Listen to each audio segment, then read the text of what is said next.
Good morning, everybody. Today we are chatting with Milan Batinich, Director of Business Development from Saige Partners. Milan, welcome back to the podcast. It's great to have you with us again. Gina, thank you so much for having me again. I had such a great time the first time. I was like, you know what? Let's try this again. Do it again. Why don't you update us on what you've been up to since you were last with us? Yeah. So lots of things. And I'll get into Sage Partners, but first, my book that I wrote was published. What's the worst that could happen? So overcoming the fear of being your authentic self. Thank you. So that was a couple months ago, and then also joined a couple months ago Sage Partners. So really excited to be on staff here, working in sales, and yeah. So we What? are oh, good. Yeah, I was just going to say, why don't you tell us a little bit about your role and the company and give the elevator pitch for Sage? Yeah, perfect. So we're based in Iowa, but we have reach in all 50 states, Canada, as well as a few other countries. We are a recruitment firm that specializes across all industries, but really within three verticals. So first vertical is engineering, so mechanical, electrical, manufacturing, any type of engineering positions we specialize in. Second is IT, so AI engineers, software developers, anything that deals with software, hardware, embedded, AI, all of those, all of the above. And then the third is professional services. So we handle recruiting for sales roles, marketing, administrative, professional, C-suite, VP, director level. Think all positions mid-level and above. So, I'm still doing a lot of work in the CX space and, helping BPOs look for VP of sales and those types of roles. But we really don't put our focus or energy into like agent level. So we don't really do any recruiting for those entry-level type of roles. Makes sense. And I know we both have a lot of friends right now going through layoffs and being laid off and looking for work. What types of tech roles are you seeing the most demand for right now? Yeah, so number one is AI engineers. And it's really interesting because a lot of people don't have specific training in that. So I know a lot of tech companies are willing to train people that maybe have software development or software engineering experience, which is good to see. Um, but I would say AI engineers is definitely the top job. And then of course sales. Seems like whether it's a BPO, a brand, an end user, a technology company, everybody wants to go to market as quickly as possible and in the most efficient way possible. So everybody's looking for salespeople. Yeah. Now, you brought up AI being the biggest and AI's impact.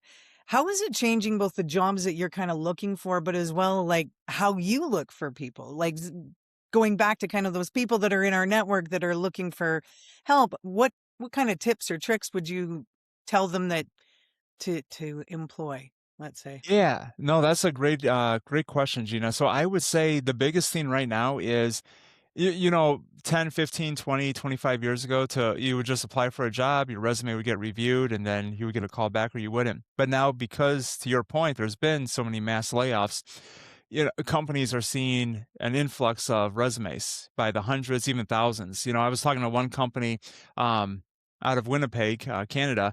They posted a job for a customer success manager, and in less than 24 hours, they had over 600 resumes. And so they're like, so they said, I'm sure, well, they told me we didn't see any qualified people. And I'm like, did you not see any qualified people or did you not look at 600 resumes? Because I'm guessing you didn't look at the resumes. And they're like, you're right. Maybe there are qualified ones in there. We just don't have the time to step away from our daily job or daily duties to review all these resumes. So I would say if you're looking for work, the key is to differentiate yourself. So yes, submit your resume so that way the company has it. But then do your research and find people maybe you're connected with that's also connected with that company.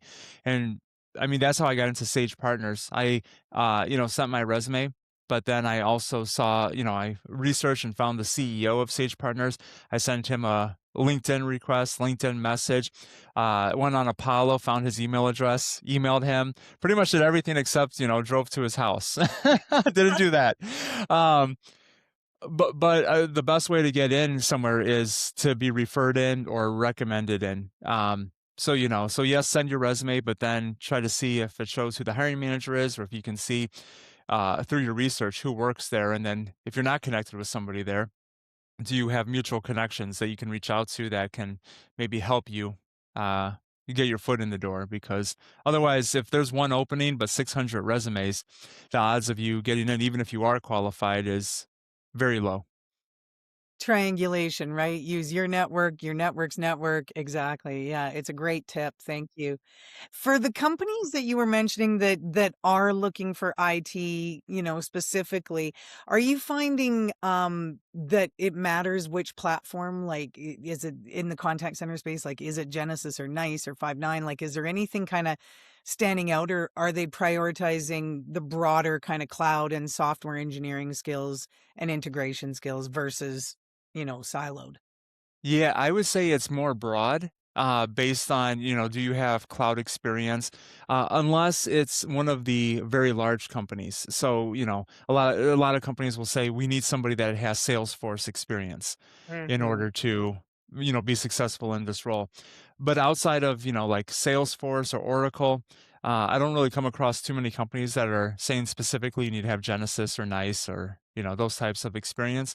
It's more so on the integration and having the experience with, cloud, or having experience with, is it a CCaaS or a UCaaS or a CRM, type of company, having that type of specific experience versus having the experience with that actual company. Right. And going back, and it might be the example of the Winnipeg company, but what is the biggest mistake you see companies make when they're trying to hire people? Like, is it being too vague? Is that why they're getting 600 applicants, or is it just that the job market is that tough right now? My gosh, that is how much time do you have for that for me to answer that question?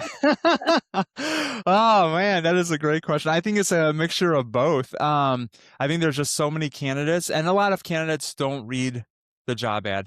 A lot of times, not everybody, but there's many that just see, "Oh, I've done customer success.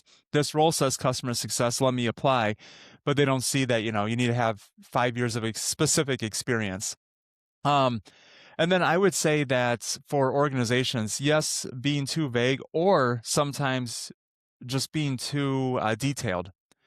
So it could be both ends of the spectrum. Either they're too vague with the role, or they're so detailed that, yeah, nobody's going to take the time because they're applying for as many jobs as they can in the amount of time that they have because they need to find work, that they don't read through all of the detailed information. Um, so I think it's kind of a mix of both. And for how does it work at Sage Partners? So like I said, we both have a lot of friends that are out of work. Do they send you their resumes so that you build up a book of people, or how would you like to get sources? How do you get your sources?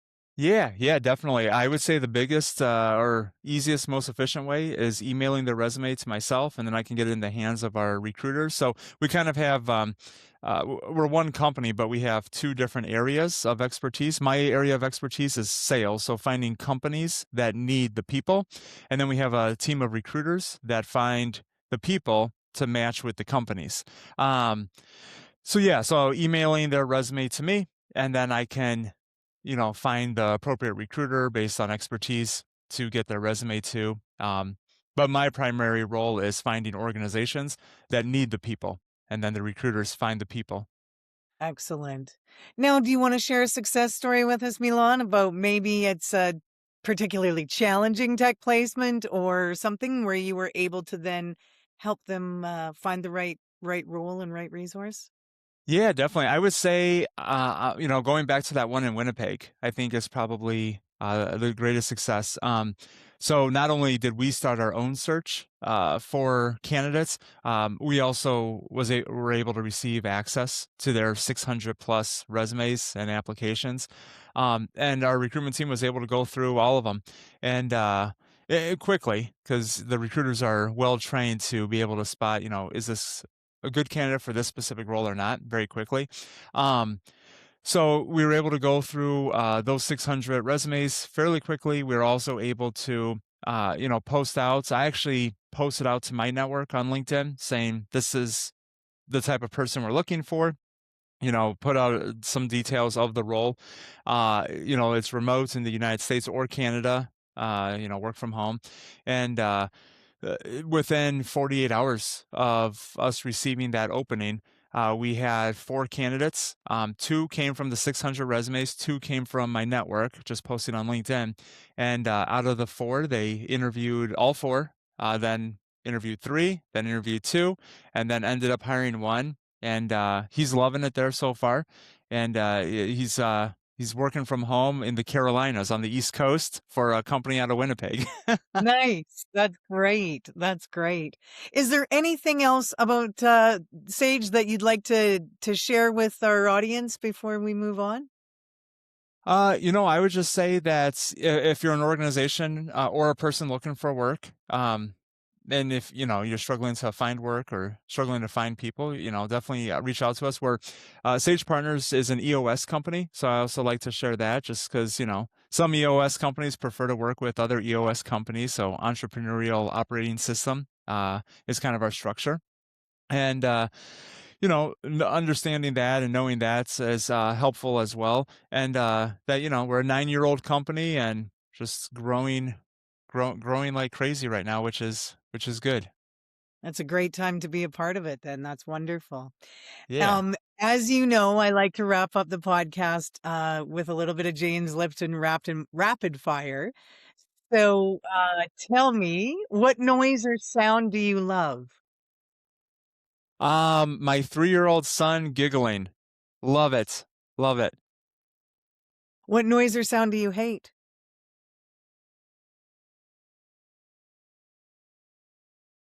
The first, I'll just go with the first one that popped in my head. The Teams ringtone. When somebody rings me on Teams. What profession other than your own would you like to attempt? So ever since I was a kid, I always wanted to be a meteorologist. So I will go with meteorologist or chef. Yeah, I would love to be a chef too. Perfect. And Milan, if somebody wants more information about working with Sage Partners, who should they reach out to? They can reach out to me. So they Excellent. can either reach me on LinkedIn or my email is really simple. It's so the first initial of my first name, and then my last name, mbatinich@sagepartners.com. Wonderful. Thank you so much, Milan. It was great having you back, and it's Thank you so interesting to much. hear. And I love that this can not only help our customer listeners, but also our friends in the industry that are out of work and searching right now. So yes, reach out to Milan and get them your resumes, and hopefully we'll be able to help out in some way. So thank you so much for your time today, and we'll talk to you soon. Sounds good. Thanks for having me, Gina.